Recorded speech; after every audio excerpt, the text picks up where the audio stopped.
बिस्मिल्लाहिर्रहमानिर्रहीम अस्सलाम वालेकुम। ग्लूकोनियोजेनेसिस की रेगुलेशन हम स्टार्ट करने लगे हैं। तो किसी भी मेटाबॉलिक पाथवे की रेगुलेशन दो तरह से होती है, एक हार्मोनल होती है, एक एलोस्टेरिक होती है। ग्लूकोनियोजेनेसिस भी इसी तरह रेगुलेट होगा, हार्मोनल और एलोस्टेरिक। इसकी हार्मोनल रेगुलेशन पहले स्टार्ट करते हैं। आप लोगों ने एक डिजीज़ कॉमन होता है, बहुत ज़्यादा कॉमन है, डायबिटीज़ मेलाइटिस, बहुत ज़्यादा सुना होगा इसके बारे में। इसके अंदर क्या होता है कि इंसुलिन का लेवल कम हो जाता है, और इंसुलिन क्या करता है कि ग्लूकोज के लेवल को कम करता है बॉडी में। इसके ऑपोजिट जो हार्मोन होता है वो कौन सा होता है? ग्लूकागॉन। ग्लूकागॉन क्या करता है? नेम से ही ज़ाहिर है, ग्लूकोज के लेवल को ज़्यादा कर रहा है। इसका मतलब हमने अभी ग्लूकोनियोजेनेसिस की तरफ जाना है, यानी ग्लूकोज की प्रोडक्शन की रेगुलेशन देखनी है। तो उसके लिए फिर जो हार्मोन जो मेन अपना रोल प्ले करेगा वो कौन सा होगा? ग्लूकागॉन। ग्लूकागॉन अपना मेन रोल कैसे प्ले करता है उसकी तरफ देखते हैं। ये रेगुलेशन कैसे करता है ग्लूकागॉन? ग्लूकागॉन क्या करता है कि ये आ गया ग्लूकागॉन, प्लाज्मा मेम्ब्रेन के ऊपर इसका जो रिसेप्टर होता है उसके साथ आकर बाइंड कर गया। उसके ऊपर आकर बाइंड कर गया तो वो क्या करता है, आगे से एक्टिवेट करता है एडिनाइल साइक्लेज को, और एडिनाइल साइक्लेज क्या करता है कि एटीपी को एएमपी में कन्वर्ट कर देता है। जब एएमपी का लेवल ज़्यादा होता है तो वो प्रोटीन काइनेसिस ए की एक्टिवेशन, यानी उसके लेवल को भी ज़्यादा करा देता है, प्रोटीन काइनेसिस ए। ठीक है, इनका लेवल ज़्यादा हो गया। अब काइनेसिस नेम से ही जाहिर है, ये क्या करेंगे? फॉस्फोराइलेशन कराएंगे। ठीक है, अब हमें पता है कि ग्लाइकोलिसिस के अंदर क्या हो रहा था, ग्लूकोज से ग्लूकोज 6 फॉस्फेट फ्रुक्टोज 6 फॉस्फेट बन रहा था, फिर आइसोमराइजेशन हो गई थी और फ्रुक्टोज 1,6 बिस फॉस्फेट बन रहा था। उसके ऊपर जो एंजाइम था वो था फॉस्फोफ्रुक्टोकाइनेज 1, और उसको जो एक्टिवेट कर रहा था प्रोडक्ट वो था फ्रुक्टोज 2,6 बिस फॉस्फेट, और उसको जो एंजाइम बना रहा था वो था फॉस्फोफ्रुक्टोकाइनेज 2।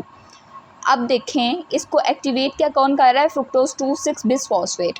हमने किसी भी तरह इस प्रोडक्ट को कम करना है। इस प्रोडक्ट को कम करने के लिए इसके एंजाइम को इनहिबिट करना है, ताकि ये प्रोडक्ट ना बने। ये एंजाइम इनहिबिट हो गया ना, ये प्रोडक्ट नहीं बनेगी तो फॉस्फोफ्रुक्टोकाइनेज 1 भी कम हो जाएगा, उसका लेवल भी कम हो जाएगा। तो ये fructose 6 phosphate fructose 1,6 bis phosphate में नहीं आएगा, ग्लाइकोलिसिस ऑनवर्ड प्रोसीड नहीं करेगी, और फिर इन रिटर्न क्या होगा? ग्लाइकोलिसिस नहीं चल रही तो ग्लूकोनियोजेनेसिस का प्रोसीजर चल जाएगा, ग्लूकोनियोजेनेसिस चलना शुरू हो जाएगी। अब वो कैसे होता है? फॉस्फोफ्रुक्टोकाइनेज 2 की इनएक्टिवेशन यानी उसकी इनहिबिशन कैसे होती है? अब हमें पता है कि ये प्रोटीन काइनेजेस ए फॉस्फोरिलेशन कराते हैं, वो इसी फॉस्फोफ्रुक्टोकाइनेज 2 की फॉस्फोरिलेशन कराएंगे। ये एक बाइफंक्शनल एंजाइम होता है। ठीक है, इसकी दो डोमेन्स होती हैं। एक इसकी होती है फॉस्फोफ्रुक्टोकाइनेज 2 वाली डोमेन, एक होती है फ्रुक्टोज 2,6 बिसफॉस्फेटेज वाली डोमेन। ये प्रोटीन काइनेज क्या करेगा कि एटीपी को कन्वर्ट करेगा एटीपी के अंदर, और क्या करा देगा? इस फॉस्फेट को अटैच करवा देगा जो इधर से रिलीज़ होगा फॉस्फोफ्रुक्टोकाइनेज 2 के साथ, और इसकी हो जाएगी इनएक्टिवेशन। जब ये इनएक्टिवेट हो जाएगा तो ये फ्रुक्टोज 2,6 बिसफॉस्फेट नहीं बना सकेगा। फ्रुक्टोज 2,6 बिसफॉस्फेट नहीं बनेगा तो जो ऑलरेडी मौजूद थोड़ा सा फ्रुक्टोज 2,6 बिसफॉस्फेट था, यानी जो पहले से बन चुका था, उसको ये फ्रुक्टोज 2,6 बिसफॉस्फेटेज लेगा। अब ये देखिए यहाँ पर ये क्या बोल रहे हैं हमें? बिसफॉस्फेटेज, यानी बिसफॉस्फेटेज का क्या मतलब हुआ कि ये फॉस्फेट को तोड़ेगा। तो ये फ्रुक्टोज 2,6 बिसफॉस्फेट से फॉस्फेट को निकाल के इसको फ्रुक्टोज 6 फॉस्फेट में कन्वर्ट कर देता है, और फिर वही रिवर्सिबल स्टेप्स फ्रुक्टोज 6 फॉस्फेट से ग्लूकोज 6 फॉस्फेट और फिर ग्लूकोज, यानी ग्लूकोनियोजेनेसिस का प्रोसीजर शुरू हो गया दोबारा। तो ये इसका पहला फंक्शन हो गया ग्लूकागॉन का, कि इसने क्या किया है कि फ्रुक्टोज फॉस्फोफ्रुक्टोकाइनेज 2 की फॉस्फोरिलेशन करा के उसको इनएक्टिवेट कर दिया है, और फ्रुक्टोज 2,6 बिसफॉस्फेटेज इन रिस्पॉन्स एक्टिवेट हो गया था, और उसकी एक्टिवेशन से जो है वो फ्रुक्टोज 6 फॉस्फेट बन गया और ग्लूकोज की फॉर्मेशन स्टार्ट हो गई है। दूसरा ये क्या करता है कि आपने पहले ग्लूकोनियोजेनेसिस के स्टेप्स पढ़े होंगे, मैंने आपको बताया था कि इससे पहले ग्लाइकोलिसिस भी, कि फॉस्फोइनोल पायरोवेट से पायरोवेट बनता है with the help of enzyme pyruvate kinase. Pyruvate kinase से पायरोवेट बन रहा है with the help of phosphoenol pyruvate. हमने क्या करना है कि पायरोवेट नहीं बनाना, क्योंकि ये किसका एंड प्रोडक्ट है? ग्लाइकोलिसिस का। हमने तो ग्लूकोनियोजेनेसिस बना करनी है, तो इस पायरोवेट को हमने इसकी फॉर्मेशन रोकनी है, ताकि फॉस्फोइनोल पायरोवेट से पीछे ग्लूकोज बनना शुरू हो जाए। तो ये प्रोटीन काइनेजेस जो बने हुए थे ऊपर, यही क्या करेंगे कि इस पायरोवेट काइनेज की फॉस्फोरिलेशन करा देंगे, इसको भी इनएक्टिवेट कर देंगे, और ये पायरोवेट नहीं बना सकेगा। दूसरा इफेक्ट किसके ऊपर पड़ लिया? पायरोवेट काइनेज के ऊपर। तीसरा इफेक्ट होता है फॉस्फोइनोल पायरोवेट कार्बोक्सीकाइनेज के ऊपर। ये एंजाइम स्टार्ट में ग्लूकोनियोजेनेसिस के ऑक्सैलोएसीटेट की फॉर्मेशन में अपना रोल प्ले कर रहा था, और ऑक्सैलोएसीटेट से आगे फॉस्फोइनोल पायरोवेट बन रहा था। और फिर आगे पीछे मतलब फॉस्फोइनोल पायरुवेट से आगे अगर हम जाएं तो ग्लूकोनियोजेनेसिस के सारे स्टेप स्टार्ट हो जाते हैं।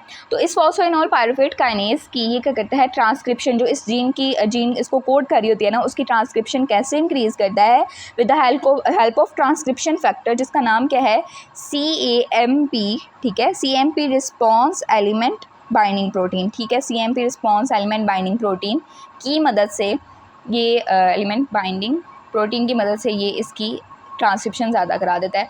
अब कैसे कि ये CAMP का लेवल तो पहले ही बहुत ज़्यादा कर रहा था, ये CAMP आके इसके ऊपर बाइंड करेगा और जो है वो इस जीन की ट्रांसक्रिप्शन जो है वो ज़्यादा होना शुरू हो जाएगी। तो तीसरा इफेक्ट किसका आ गया, फॉस्फोइनोल पायरुवेट कार्बोक्सीकाइनेज का।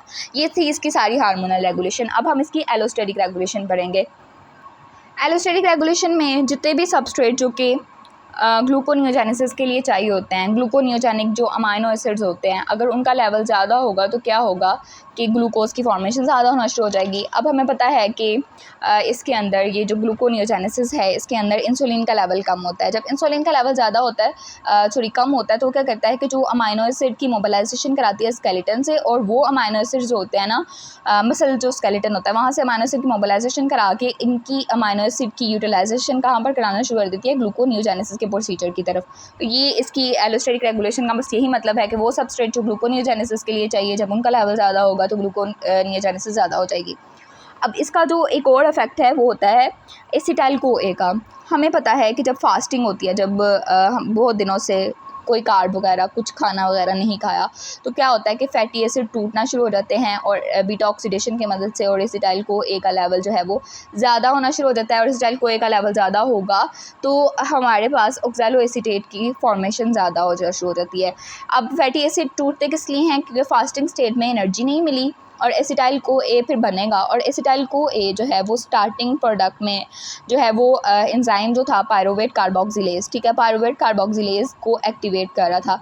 ये पायरुवेट कार्बोक्सिलेज को एक्टिवेट करता है और पायरुवेट कार्बोक्सिलेज क्या करता है, ऑक्सैलोएसीटेट की फॉर्मेशन को ज़्यादा करता है, और ऑक्सैलोएसीटेट बाद में फॉस्फोइनोल पायरुवेट में कन्वर्ट हो जाता है, और फॉस्फोइनोल पायरुवेट से आगे ग्लूकोनियोजेनेसिस का प्रोसीजर स्टार्ट हो जाता है। तो ये हमें इसका दूसरा एलोस्टेटिक फैक्टर की रेगुलेशन में एसिटाइल CoA का इफेक्ट पता चल गया। यहाँ तक हमने कंप्लीट कर ली ग्लूकोनियोजेनेसिस की रेगुलेशन। उसके बाद जो ऑपोजिट इफेक्ट्स है उनमें यही है कि आप अगर फ्रुक्टोज बिसफॉस्फेटेज 2 जो कि हमने पहले पढ़ा था, जो कि अगर इसकी फ्रुक्टोज बिसफॉस्फेटेज 2 की अगर हम फॉस्फोरिलेशन करा रहे थे तो इसकी डोमेन की यानी साथ फॉस्फोफ्रुक्टोकाइनेज 2 की फॉस्फोरिलेशन करा रहे थे तो ये इनएक्टिवेट हो रहा था, ये एक्टिवेट हो रहा था।